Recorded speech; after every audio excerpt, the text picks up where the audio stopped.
In terms of safely easing into a ketogenic diet, I'll often have my patients make a slow transition to a lower carbohydrate diet. So a ketogenic diet is often 20 to 30 grams of carbohydrates consumed in a day.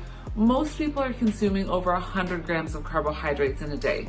So for those who want to jump right in, that's absolutely safe to do. I do always encourage making sure that you have your supplements though, making sure you're getting all those minerals in, your electrolytes, your magnesium, your B complex.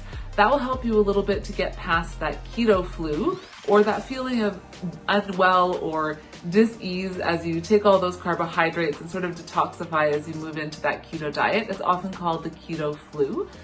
For those who aren't quite ready to dive right in, I often find that a slow reduction of carbohydrates weekly is the best way to go. So I reduce by about 25 grams of carbohydrates per week.